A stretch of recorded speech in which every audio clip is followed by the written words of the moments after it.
ETF index mutual funds నేర్చుకుని stock మార్కెట్లో రాణించాలనుకుంటున్నారా? వెంటనే ఈ నెంబర్కి కాల్ చేయండి.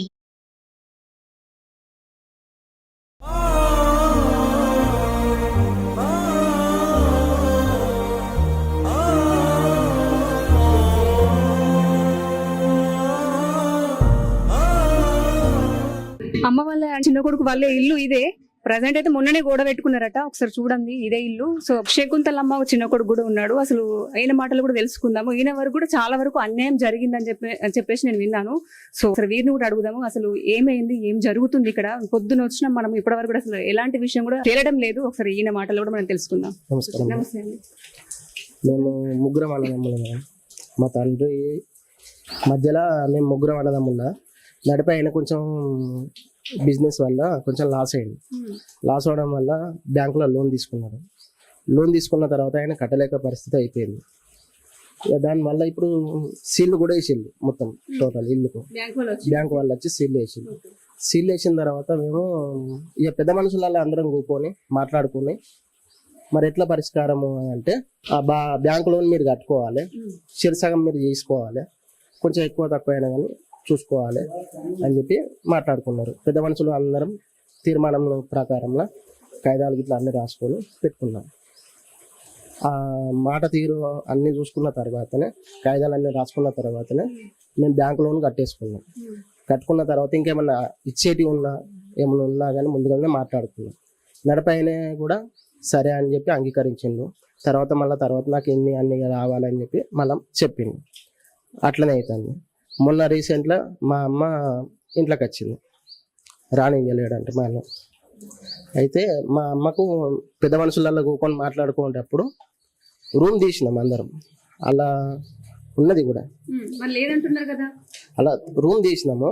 అయితే ఆయనకు ఉండడానికి ఇల్లు అవన్నీ ఫెసిలిటీస్ అన్నీ ఉన్నాయి. నాకు ఓన్లీ ఖాళీ జాగిచ్చిల్లు. అంటే ఇట్లా పెద్ద మనుషులు ఉండి అమ్మ అల్లదే ఉంటుంది, ఆ రూమ్ ఉంటుంది, ఉన్నంత కాలం ఉంటుంది, శాతన కానప్పుడు అందరం దాదుకోవాలని చెప్పి చెప్పిల్లు. పెద్ద మనుషుల మాట ప్రకారంలో మేము అందరం కూడా అట్లనే నడిచినాం ఇప్పటి వరకు. అయితే మొన్న రీసెంట్గా ఇక ఇంట్లోకి అమ్మ పోతే అన్నయ్య రానివ్వలేడు.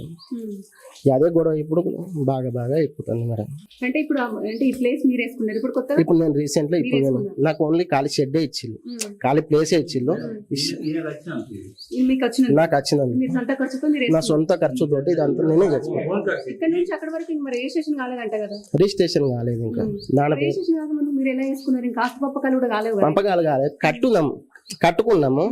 అయితే నేను ఈ రూమ్స్ ఇది వరకు బయటనే వేసుకున్నాం, నేను బయట కిరాయికుంటాను. పెద్ద మనుషులు కూడా చెప్పిళ్ళు మరి వేసుకుంటే వేసుకో, అక్కడిక్కడ నేను కూడా బాకీలు తీసుకొచ్చుకున్నాం. అయితే ఎట్లా అని అంటే మరి సాయంత్రం వేసుకో, ఉండడానికి కొంచెం నువ్వు తర్వాత అయినా సరే అంటే వీటికి మనం చేసుకుంటే మేము బతుకుతాం. అంటే మొన్ననే రీసెంట్గా ఇవి తీసుకొచ్చుకున్నా, నేను మొన్ననే పెట్టుకున్నా. ఇక పని నడిపిస్తాను. ఇక అమ్మకి ఇల్లు ఉన్నది కాబట్టి నేను ధైర్యంతో నేను నడిపించుకున్నాం. ఇప్పుడు అమ్మకు కూడా ఇల్లు లేదని చెప్పి అనేసరికి కొంచెం మా అందులోంచి ఎందుడైతుంది. మరి సో మేమైతే ఇప్పుడు మీ ఆస్తి పంపకాలు ఉంటే ఏదైనా తర్వాత చూసుకోరు. మేము మాట్లాడడానికి వచ్చింది అమ్మకు న్యాయం కావాలని. ఎందుకంటే సామాన్ బయట ఉంది, ఆ అమ్మ ఇప్పుడు ఎవరి దగ్గర ఉంటది? ఆమెకైతే ఇప్పుడు కొంచెం చాతన అవుతుంది కాబట్టి ఆమె వంట చేసుకుని తింటది కాబట్టి ఖచ్చితంగా ఇప్పుడు ఆమె కావాలి కానీ ఆమె సామాన్ వద్దా, ఆమె ఎక్కడికి ఎటు వెళ్తుంది? ఇప్పుడు ఆమెనైతే చాత ఇప్పుడు కొంచెం పెట్టినా కూడా మేము పెట్టినామని ఒక పేరైతే వస్తుంది, అవునా కాదా? సో మేమైతే ఆమెకైతే న్యాయం చేయడానికి వచ్చినాము. మీరు కూడా దగ్గరకు వచ్చి అమ్మ ఉంటది, రూమ్ ఇచ్చినాము, ఖచ్చితంగా అమ్మ ఇంట్లో ఉంటది, ఆమె ఎటు వెళ్తుంది అని చెప్పేసి చెప్పండి.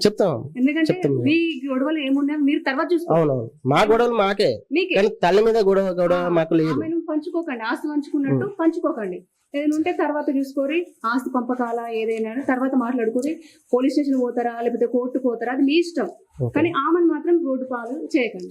సో ఆమె బయట ఉంది, ఆమె సామాన్ కూడా తీసుకొచ్చి పెట్టండి. ఆమె ఇప్పుడు వర్షంలో కూడా మొత్తం నానిపోయింది, తీసుకొచ్చి లోపల పెట్టండి ఒకసారి. ఎందుకంటే ఈ వర్షాకాలం ఆమె ఎటు వెళ్తారు? ఇప్పుడు ఆమె ఆరోగ్య పరిస్థితి కూడా మంచిగా లేదు. మాకు ఆమె కోసం మాత్రమే మేము వచ్చినాము, మీ ఆస్తి పంపకాలలో గొడవ పెట్టడానికి మేము రాలేదు. మరి నేను అమ్మ నుంచుకుంటా దేనికి తప్పిందికే కదా. మనం 50,000 ఎట్లా పట్టకపోయినావు నువ్వు?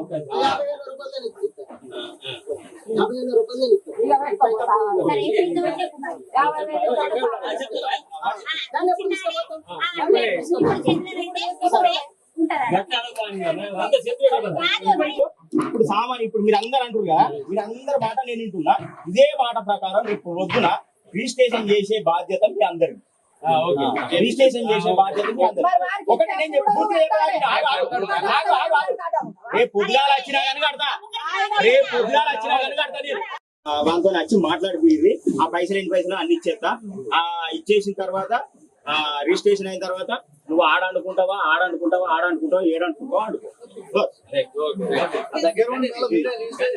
అది వరకు నాకు అనుకునేది లేదు. నా దగ్గర ఉండు.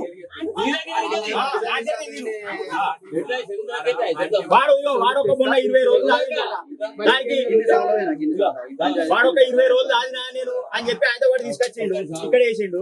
నా దగ్గర ఇంకో 20 రోజులు ఉండబోతుంది. పెడతారు వాడు ఇంకో 5 రోజులు అయితే ఇంకా అని చెప్పిన వాడు 5 రోజులు అయిపోయినాక వాడు ఏమంటాడు, మీరు వచ్చినాక న్యాయం చేయరు, నేను దాంట్లో అని మాట్లాడుతుంది. నీకు అప్పుడు సాధన అయితే అనుకొని తినేది ఉంటుంది, నేను మాతో ఉండేది ఉంటుంది. నాతోనే కాదు, ముగ్గురుతో అంటాడా నాకెర్రే ఉండని వాడేమంటాడు ఎరికేనా నువ్వు సిపాయి అయినా. సో చూసారు కదండి, సుమన్ టీవీ ప్రొద్దున వచ్చింది ఆ అమ్మకైతే న్యాయం చేయాలని చెప్పేసి. సో మన సుమన్ టీవీ ద్వారానైతే ఒక అమ్మకైతే న్యాయం జరిగింది. సో కదిలిన యంత్రాంగం కూడా ఇక్కడ చూడొచ్చు. సో వాళ్ళ అబ్బాయి కూడా కన్విన్స్ అయ్యి ఆ సామాన్ అయితే లోపల పెట్టడం అయితే జరుగుతుంది. సో ఇది ఒక మంచి విషయం అయితే చెప్పొచ్చు. మనం ప్రొద్దున వచ్చి ఒక విషయం గురించి మనం మాట్లాడడం వలనైతే సమస్య అనేది క్లియర్ అయిపోయింది. సో యంత్రాంగం కూడా వచ్చింది తొందరగా. ఇక్కడ వాడకట్టు వాళ్ళు కూడా చాలా మంది వచ్చి మేడం మంచి పని చేశారు, మీలాంటి వాళ్ళు ఉండాలని చెప్పేసి మన సుమన్ టీవీని కూడా మెచ్చుకోవడం అయితే జరిగింది. సో ఇక్కడ కొంతమంది ఉన్నారు కాబట్టి మనం వారితో కూడా మాట్లాడదాం. క్లియర్ అయిపోయింది. ఏదో ఇక ఆమెను బయట కొట్టకుండా బయట చేయకుండా ఇంట్లో అయితే పడ్డది. ఇక మీరు సుమన్ టీవీ వచ్చింది మంచిగా చేసింది. న్యాయం అయితే జరిగింది. ఇక మా సొంటోళ్ళకి న్యాయం జరగాలంటే ఇట్లాంటి వాళ్ళు రావాలి. ఎప్పటికొకళ్ళు ఉండాలి, పెద్ద మనుషులకు న్యాయం జరగాలి. ఎప్పటికీ న్యాయం జరిగింది. ఇప్పుడు సమంత అతే న్యాయం జరిగింది, ఖచ్చితంగా మాట్లాడింది. ఈ సుమన్ టీవీ వాళ్ళంగా మాకు న్యాయం జరిగింది. పెద్ద మనుషులకు ఎక్కడైనా ఇట్లా జరగాలి. పెద్ద మనుషులను తీసేయద్దు, ఎప్పటికీ పెద్ద మనుషులకు ఎప్పటికీ న్యాయం జరగాలి, చెయ్యాలి. చాలా రోజులు ఇక్కడ గొడవ కాబట్టి, కానీ ఇప్పుడైతే మాత్రం న్యాయం జరిగింది. జరిగింది జరిగింది. సరే అండి, ఓకే. సరే. ఈ రోజు ఎలిగేడి శకుంతల అనే మాతృమూర్తికి చాలా గొప్ప న్యాయం చేశారు సుమన్ టీవీ వారు. వారికి హృదయపూర్వక ధన్యవాదాలు తెలుపుతున్నాము. మేము 10 రోజుల నుంచి పోరాడుతున్నా గానీ వాళ్ళ కొడుకులు దుర్మార్గంగా ప్రవర్తించడం వలన మాకు ఎలాంటి న్యాయం జరగలేదు. కానీ ఈ రోజు సుమన్ టీవీ వారు ఇక్కడికి వచ్చి పొద్దున నుండి ఇప్పటి వరకు దాదాపు ఇప్పుడు ఒక 5 గంటలు అవుతున్నది. పొద్దున 10 గంటలకు వచ్చారు. వాళ్ళ భోజనము టిఫిన్లు ఏమి లేవు. అయినా వాళ్ళు చాలా కష్టపడి ఇక్కడ ఉండి తన ఇంట్లోకి తనకు దోలి చాలా న్యాయం చేశారు. హృదయపూర్వక సుమన్ టీవీ వారికి ధన్యవాదాలు తెలుపుతున్నాను. జై శ్రీరామ్. నువ్వు ఒక పిల్లోలే మంచిగా చేసినావు. నువ్వు చిన్న వయసు అయినా గానీ మంచిగా చేసినావు అమ్మ. నీకు దండం పెట్టాలి. ఇలాంటి వాళ్ళు 10 మంది ఉంటే మాకైనా మంచిదే. పెట్టిన వాళ్ళకి సుతం మంచిదేనమ్మా. ఇటువంటి దుస్థితి ఏ కన్న తల్లికి రాకూడదని నేను ముందటి వాడి పేపర్ వాళ్ళని పిలిపించి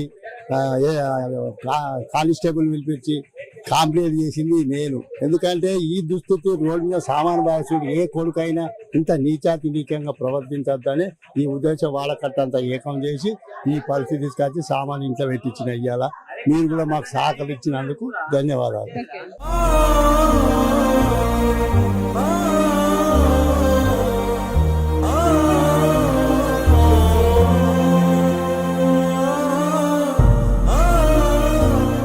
సుమన్ టీవీలో మీ పర్సనల్ అండ్ బిజినెస్ ప్రమోషన్స్ కోసం కింది నెంబర్కి కాంటాక్ట్ చేయండి.